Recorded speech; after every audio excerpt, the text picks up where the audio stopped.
자, 에스겔 37장. 찾으셨나요? 에스겔 30조 여러분. 벨이라고 약자로 읽고 하시면 될 거예요. 벨. 뜯어졌어? 그래? 아, 잘 찾아봐. 200몇 장이라고 1029? 1210페이지라고 합니다. 자, 지금 못 찾은 친구들은 앞에 화면 보시고요. 자, 우리 한 절밖에 안 되니까 한 목소리로 같이 읽어볼게요. 자, 시작. 그 막대기들을 서로 합하여 하나가 되게 하라. 내 손에서 우리 하나가 되리라. 아멘. 자, 우리 친구랑 인사하고 또 이번 주도 시작해볼 텐데요. 여러분, 이번 주는 무려 벌써 26년도의 절반이 딱 끝난 6월 28일 절반이니까 26번째 주일입니다. 자, 우리 26주간 같이 보낸 친구 얼굴 보면서 친구야 고마웠다 한번 인사해볼까요? 친구야 고마웠다. 친구야 고마워. 그리고 다시 이어서 친구야 또 앞으로도 잘 부탁해. 친구야 앞으로도 잘 부탁해. 나한테 하지 말고 친구 내가 친구야 쉽게 한 여분 보세요. 자, 친구야 26주간 고마웠다. 앞으로도 잘 부탁해. 진짜 고마워가지고 외로워보인다. 자, 열심히 이렇게 인사하시고요. 네, 오늘 우리가 함께하는 말씀의 제목 다시 한번 읽어보겠습니다. 시작. 내 손에서 둘이 하나가 되리라 라는 말씀입니다. 내 손 맞아요. 내 손에서 둘이 하나가 되리라. 여러분 예약을 앞두고 우리에게 정말 중요하고 러브가 아니고요. 네, 예약을 앞두고 우리에게 정말 의미가 깊고 중요한 말씀이 나왔습니다. 내 손에서 둘이 하나가 되리라. 그래서 여러분 내 손에서 내가 누굴까요? 내 손에서 내가 누구겠어요? 하나님 안에서 둘이 하나가 되네요. 네, 여러분 이 둘을 누구 분할까요? 둘 중에 하나는 나라면 다른 하나는 누굴까요? 바로 여러분 아까 인사했던 왼쪽 오른쪽에 있는 친구를 의미합니다.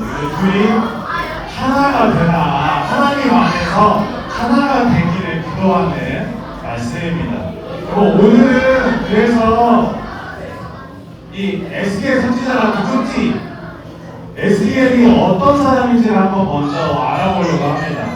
자, 여러분 에스겔은 목사님은 에스겔을 이렇게 이해하고 있는 게 에스겔은 굉장히 따뜻하지만 열정적인 선지자라고 이해를 합니다.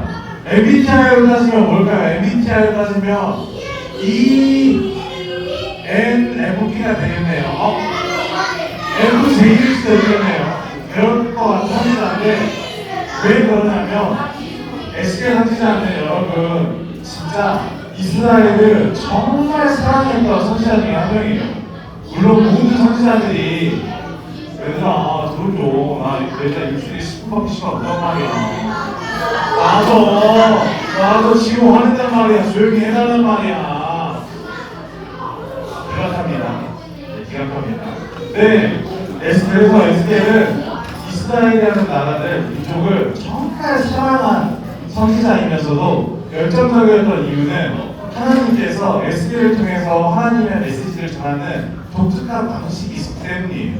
다른 선지자들도 누구나 하나님의 말씀을 받아서 대언을 하는 대신 말씀을 전하는 역할을 감당했지만 여러분 에스겔은 정말 다른 선지자들이랑 차이가 나는 독특한 방법으로 하나님의 말씀을 전했던 선지자입니다. 그 독특한 첫 번째 말씀의 구절 우리 같이 한번 읽어보겠습니다. 4장 1절에서 3절입니다. 앞에 보고 같이 읽어볼게요. 자, 시작. 너는 토판을 가져다가 내 앞에 놓고 그 위에 예루살렘 성읍을 그리고 그 성읍을 에워싸되 문제를 세우며 평벽을 쌓으며 군대를 진치게 하며 공성태를 사방으로 둘러세우라. 이 말씀은 뭐냐면 하나님께서 이스라엘 백성들이 하나님을 더 이상 기억하지 않고 하나님을 또 두려워하지 않자 에스겔을 통해서 그러면 너희 이스라엘에게 어떤 일이 있을지를 예언해 주시는 그런 말씀의 내용이었습니다.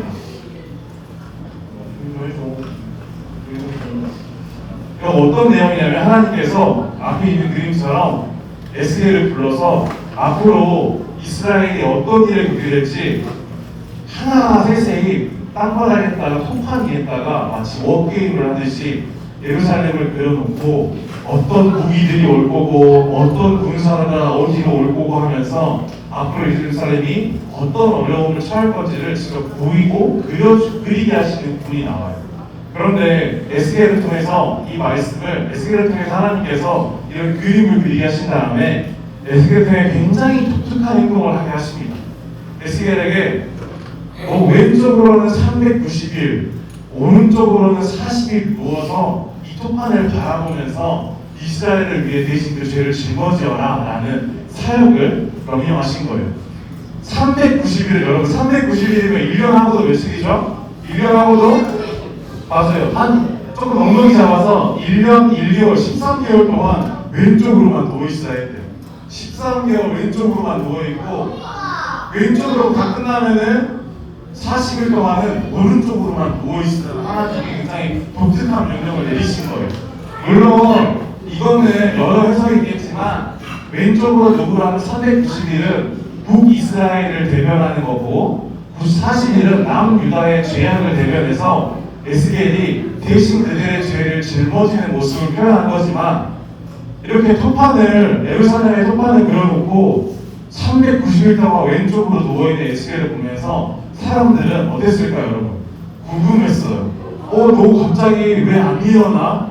야, 왜 사람이 안 돼? 왜 누워만 있어? 이거 그려놓는 건 뭐야? 라고 하면서 사람들이 이스라엘 사람들이 궁금해하며 에스겔에게 다가올 때 하나님은 그런 에스겔에게 말씀을 전하게 하시던 거예요. 굉장히 독특하고 자극적인 모습을 요청합니다. 왜요? 바로 잘 지적합니다. 누워있기를 390일 누우셨다고 합니다. 그리고 또 다른 모습은 어떻게 있냐면 에스겔 12장 1절 2절인데요. 우리 여기도 한번 같이 한번 읽어볼까요? 자, 시작. 인자야, 너는 포로의 행장을 뿌리고 낮에 그들의 목전에서 끌려가라. 내가 내 소설을 다른 곳으로 옮기는 것을 그들이 보면 비록 반역하는 족속이라도 꼭 생각이 있으리라. 여기 보시면 이런 표현이 있어요, 여러분. 비록 반역하는 족속이라도 꼭 생각이 있으리라. 하나님이 이때 이스라엘에게 이렇게 표현하신 거예요. 너네들은 사랑하는 나의 백성이라고 안 하시고 반역하는 족속이에요. 반역하는 족속. 그러면서 이런 모습을 보면 그래도 애들이 좀 생각이라는 걸 하지 않을까? 라고 하면서 말하신 내용이 뭐냐면 바로 이사를 갈 준비를 하게 시키신 거예요. 갑자기 뜬금없이 에스겔이 예루살렘에서 잘 살다가 한낮에 짐을 막 뿌리기 시작합니다. 하나님이 보낸 선지자가 갑자기 짐을 싸기 시작하자 사람들이 막 궁금했던 거예요. 에스겔 왜 짐을 싸시나요? 어디 가시나요? 오늘도 대답하지 않던 에스겔이 갑자기 저녁이 되니까 자기 집 벽을 뚫고 자기 집 벽을 직접 뚫고 아침에 쌌던 이삿짐을 싸들고 이 벽을 뚫고 밖으로 나가는 모습을 보여주던 거예요. 하나님은 에스겔에게 사실은 설명하지 않으면은 왜 저런 행동을 하지? 왜 저런 모습을 보이지라는 의아할 수 있는 모습들을 보이면서 사역하게 하셨는데 사실 이 모습은 이스라엘 백성들이 무너진 예루살렘을 기로하고 그들이 포로됨을 하나님께서 예언하시는 그런 모습이었어요. 그런데 하나님의 걱정처럼 그들이 혹 생각이 있으리라는 우려가 있었지만 이렇게 에스겔이 직접 몸으로 보여줘도 행동으로 하나님의 말씀을 표현해줘도 이스라엘 백성들은 그 말씀을 잘 받아들이거나 이해하지 못했던 것 같아요. 그래서 에스겔은 그의 사역의 모습 전체에서 어떤 모습이 계속 하나님을 통해서 반복되냐면 그냥 가서 말로 전하고 따뜻한 마음을 전하고 어떤 그들을 위한 좋은 말을 해주는 이런 듣기 위한 사역이 아니라 사람들이 들으려 하지 않기 때문에 그 앞에서 내가 직접 하나님의 말씀을 보여주겠어. 내가 하나님께서 나에게 말씀하신 것들을 내가 글로 볼 수 있게끔 보여주겠어 라고 하면서 사역했던 굉장히 적극적인 선지자가 바로 에스겔이었습니다. 그래서 바닥에 토판에 예루살렘의 모습을 그려서 적들이 쳐들어올 거를 그리기도 하고 390일을 누워있기도 하고 대낮에 이삿짐을 싸기도 하고 자기 집 벽을 허물어서 그 집을 떠나가는 모습도 보여줬던 거예요. 이렇게 적극적인 모습으로 활발한 모습으로 하나님의 말씀을 전했던 선지자가 에스겔이었습니다. 그런데 에스겔에게 오늘 본문의 말씀에 있어서도 참 새로운 어려움이 있었던 거예요. 그 막대기들을 서로 합하여 하나 되게 하라. 내 손에서 둘이 하나가 되게 하라는 말씀에도 하나님께서 그들에게 전하고 싶은 중요한 메시지의 내용이 있었던 것이죠. 그 당시 이스라엘은 여러분 하나의 다윗과 솔로몬 왕조로 이어지는 하나의 통일 국가가 아니라 솔로몬에서 그의 아들 르호보암으로 이어질 때 이 북쪽과 남쪽의 갈등으로 인해서 두 나라로 분열되어 있는 상태였어요. 그래서 통상적으로 우리는 위쪽을 북이스라엘이라고 부르고 아래쪽을 남유다라고 부릅니다. 그런데 이때 에스겔이 활동하는 이 시점쯤에는 어떤 시대였냐면 북이스라엘이 멸망을 코앞에 두고 있었고 남유다도 곧 무너지기를 두려워하는 시점이었어요. 이 아수르라는 나라가 먼저 쳐들어와서 북이스라엘을 함락했고 이제는 어쩌면 하나님의 예언처럼 남유다도 이 바벨론의 위협으로부터 두려워하는 시점이었죠. 그래서 어쩌면 멸망과 두려움, 진짜 어떻게 보면 내가 포로로 가게 되는 하나님이 예언하시던 말씀들이 그들의 삶 가운데 더 다가오고 현실로 나타나는 그런 시점이었습니다. 그런데 이 시점에 에스겔은 포로가 되지 않기 위해 우리가 하나님께 회개해야 돼. 이 상황을 이겨내기 위해서 우리가 도망쳐야 돼. 이런 말씀을 전한 게 아니라 바로 오늘의 본문의 이야기를 이스라엘 백성들에게 전하는 거였어요. 우리 오늘의 본문의 말씀 다시 한번 같이 한 목소리를 읽어보겠습니다. 자, 시작. 그 막대기들을 서로 합하여 하나가 되게 하라. 내 손에서 둘이 하나가 되리라. 하나님은 에스겔을 통해서 이스라엘 백성에게 분명히 먼저 그들이 포로가 되고 예루살렘이 무너질 것을 예언하셨던 거예요. 그리고 오늘 말씀을 통해서 그들의 그런 아픔의 상황들, 어려움의 상황들 이후에 그들이 가져야 하고 이루어야 될 새로운 방향을 에스겔을 통해서 말씀해 주셨던 거예요. 에스겔은 이 말씀을 받을 때, 하나님께서 이 말씀을 받을 때 그들의 이 에스겔의 환경은 사람들은 하나님을 떠나고 있는 상태였고 이스라엘은 이미 분열된 상태였고 외부로부터 수많은 두려움들이 찾아오고 있는 시점이었어요. 근데 이때 하나님은 에스겔을 부르셔서 두 막대기, 목사님이 좀 새로운 걸 한번 준비해봤는데 그냥 불러져 있는 두 막대기를 준비를 시킨 거예요. 그래서 한 막대기에는 남유다라고 적게 시키시고 다른 한 막대기에는 북이스라엘이라고 적게 시키셨던 거예요. 그래서 사실은 이게 떨어져 있는 막대기인데 이스라엘 백성들 앞에 가가지고 야, 이 하나가 남유다고 하나가 북이스라엘이야. 근데 하나님은 이 두 막대기가 떨어져서 지르는 게 아니라 하나가 있기를 원하셔 라고 이야기하면서 이 막대기를 다 붙인 다음에 에스겔이 기도하기 시작합니다. 그래서 너네들이 이 막대기가 지금은 부러지지만 이게 붙어서 하나님 안에서 하나 되기를 소망하고 기도한다면 하나님께서 이 막대기를 회복시키실 거야 라고 하면서 바로 이 기도의 내용을 이루는 말씀을 에스겔을 통해서 보여주신 거예요. 떨어져 있는 막대기인 것 같은데 이걸 붙이고 에스겔이 이곳을 먹고 기도를 하자 하나님 말씀처럼 그렇죠. 기도하자 이렇게 막대기가 붙는 이야기를 에스겔을 통해서 보여주셨던 거예요. 처음에는 자성 아닌데? 자성 아닌데? 아니야? 자성 아닌 거야. 자성 시간이 아니라 이렇게 해서 잘라진 이 막대기를 바로 에스겔을 통해서 하나님이 이스라엘 백성에게 보여주셨던 거예요.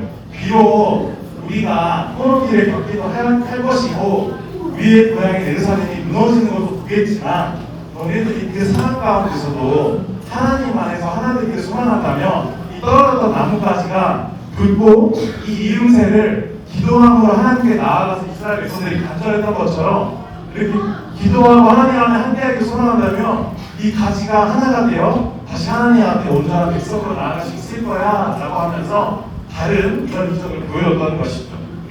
하나님 안에서 이 하나가 된 가지를 바로 이 에스겔 선지자는 이스라엘 백성들 앞에 보여줬던 거예요. 여러분 그렇다면 이 하나가 된 가지는 어떤 것을 의미할까요? 이 가지는 원래는 처음에 하나였습니다. 원래는 하나의 가지였는데 그들이 서로를 미워하고 서로를 멀리하고 서로에 대해서 오해하기 시작하자 이 가지는 하나는 남유다, 하나는 북이스라엘로 나눠졌던 거예요. 그런데 하나님께서 다시 나눠진 가지들을 보시고 그들에게 말씀하신 거예요. 다시 우리가 하나님 안에서 하나의 마음을 갖는다면 다시 하나의 이스라엘로 붙을 수 있게 인도하시겠다라고 약속하신 것이죠. 그러면 오늘 이 에스겔의 말씀에 하나님의 가지를 보면서 그럼 우리는 이 가지에 어떤 의미를 찾을 수 있을까요? 목사님은 여러분에게 이 가지에 예언이라는 의미를 한번 담아봤으면 좋겠다라는 이야기를 전하고 싶어요. 사실 요즘에 부모님들이랑도 이야기를 해보고 선생님들이랑도 이야기를 해보면 친구들 중에 여러분 예언 가기 힘들어하는 친구의 가장 큰 이유가 뭔지 아세요? 귀찮아서 아닙니다. 뭘까요? 뭐라고? 무슨 소리야 그게? 지루해서 안 됩니다. 가장 큰 이유는 같이 가서 함께 놀 친구가 누군지 모르겠대요. 내가 어떤 친구랑 놀아야 할지, 어떤 친구랑 함께 예언을 보내야 될지 모르겠다는 친구가 있습니다.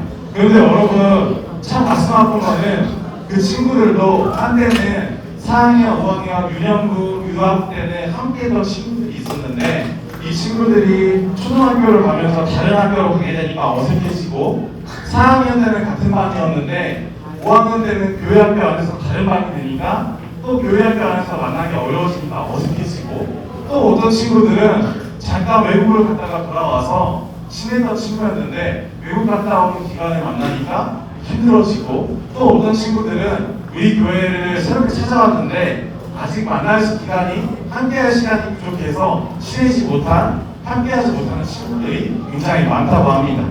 그래서 여러분 오늘 이 에스겔의 말씀이 우리 친구들에게 그런 도전이 되었으면 좋겠어요.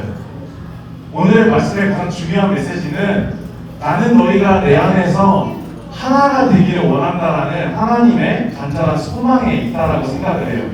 그래서 오늘 우리 친구들이 이 남은 예언의 기간 동안에 한번 그런 시도를 먼저는 우리 반 안에서 해보면 어떨까 생각을 합니다.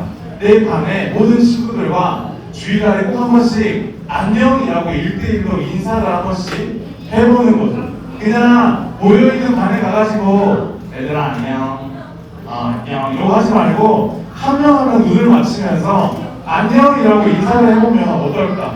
그리고 누군가가 반대로 나에게 이렇게 인사를 하고 다가온다면 뭐야 왜 인사를 짜증나 이러지 마시고 나도 그냥 안녕이라고 한번 어색하지만 손을 꼭 올려서 왼손 이렇게 흔들면서 안녕 우리 연습 한번 해볼까요? 여러분 손 한쪽 이렇게 들고 어색한 각도 한번 만들어 주시고요. 어색한 각도 만들고 이렇게 손목만 이렇게 흔들면서 안녕 해볼까요? 안녕 이렇게 나도 먼저 인사해보고 누군가가 나한테 인사한다면 이렇게 따라갈 수 있는 메시지가 여러분 우리 안에 있었으면 좋겠어요. 여러분 우리 화면에 있는 내용 같이 한번 읽어보고 마무리해볼까요? 시작! 나는 너희가 내 안에서 다시 하나가 되기를 원한다. 에스겔을 통해서 이스라엘에게 전하신 하나님의 말씀은 바로 이런 목적이 있었다는 것 여러분들이 꼭 기억하고 이번 남은 예언 기간에 함께할 수 있는 우리 친구들의 모습이 되기를 주님의 이름으로 축원합니다. 여러분 아시겠죠? 어떻게 하라고요? 안녕 이거 어떻게 눈을 마주쳐야 돼. 한 명씩 눈을 마주쳐야 돼요. 그래서 여러분 오늘 공사 시간에서부터 한 명씩 돌아가면서 우리 반이 8명이다. 그럼 몇 번의 인사를 해야 돼요? 7번의 인사를 해야죠. 7번. 나는 그러고 이렇게 하면 이상하잖아. 7번의 인사를 주고받을 수 있는 선생님 포함해서 선생님까지 포함해서 꼭 인사를 하고 마시는 우리 친구들 시간 내었으면 좋겠다. 그래서 여러분 단 한 명의 친구도 우리가 그래도 여러분 우리가 소년 일부 안에서 누구랑 친한지 모르겠어서 누구랑 가서 애랑 보내는지 모르겠어서 가기 싫어요 라는 일은 우리 안에서 없을 수 있도록 우리가 이렇게 친구를 한 번 더 시킬 수 있는 기간 되었으면 좋겠습니다. 알겠죠 여러분? 잘 부탁합니다. 오늘 말씀 기억하면서 기도하고 마치도록 하겠습니다. 수업 먹고 눈 감고 우리 기도하고 마치도록 하겠습니다. 수업 먹고 눈 감고 기도하겠습니다. 하나님 오늘 에스겔을 통해서 주신 말씀 가운데 주님의 정말 간절한 소망이 담겨있음을 기억하게 됩니다. 나는 너희가 내 안에서 다시 하나가 되기를 원한다라는 이 하나님의 간절한 소망이 오늘 우리 친구들의 마음 가운데 전해지기를 기도합니다. 우리 친구들이 용기를 내어서 인사하는 그 시간을 통해서 내가 또 마음을 열고 누군가의 인사를 나도 화답하는 이 시간을 통해서 나이가 어리더라도 성별이 다르더라도 학교가 다르더라도 성격이 다르더라도 이전까지 내가 가졌던 이 친구에 대한 이해가 다르더라도 우리가 이 기간 동안에 이렇게 인사를 하며 다가오는 친구가 하나 되기를 소망할 때 나도 함께 인사하며 주 안에서 하나 되기를 기뻐하는 우리 친구들의 모습들에게 인도하여 주시옵소서. 그래야 우리가 예안뿐만 아니라 소년부에서 함께함이 단 한 명도 홀로 외롭지 않도록 주님 우리 친구들을 곳에 보내시고 함께하게 하시고 주일날 만나는 이 시간이 그리하여 함께 더 즐거워할 수 있고 기대할 수 있고 물론 조금 예배를 좀 잘 안 드릴까 봐 걱정되는 건 있지만 그럼에도 불구하고 우리 친구들이 교회 안에서 즐거워할 수 있는 시간이 될 수 있도록 우리 친구들의 노력을 통하여 그들의 용기를 통하여 이루어갈 수 있게 인도하여 주시옵소서. 그렇게 하여 주시고 감사드리며 예수님